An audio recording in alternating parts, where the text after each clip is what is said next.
জাকির শেখকে গ্রেপ্তার করেছে পুলিশ।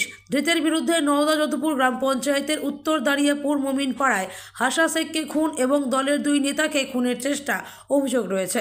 শুক্রবার মালদায় এসেছিলেন রাজ্য পুলিশের মহানির্দেশক রাজীব কুমার। বৈঠক করেন জেলা পুলিশের পদস্থ কর্তাদের সঙ্গে। আর তারপরেই জাকির শেখকে গ্রেপ্তারের ঘটনায় কালিয়াচক পুলিশের সাফল্য বলে মনে করা হচ্ছে। পুলিশ সূত্রে জানা গিয়েছে, গত মঙ্গলবার নওদা যদুপুর গ্রাম পঞ্চায়েতের মোমিনপাড়া এলাকায় সাত সকালে খুন হয় দুষ্কৃতী হাসা শেখ, বয়স 50 বছর। এই ঘটনার সময় নওদা যদুপুর তৃণমূলের অঞ্চল কমিটির সভাপতি বকুল শেখ এবং গ্রাম পঞ্চায়েতের সদস্য এসারউদ্দিন শেখের ওপর হামলা চালানো হয়। এরপরই এই খুন এবং হামলার মামলায় জাকির শেখকে ধরতে ড্রোন উড়িয়ে এবং পুলিশ কুকুর দিয়েও শুরু হয় তল্লাশি অভিযান।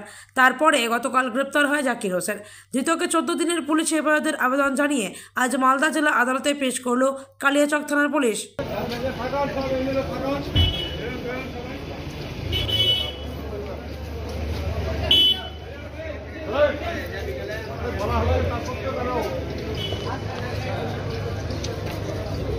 এই ভাই ওখানে কেন রাস্তা বন্ধ করো?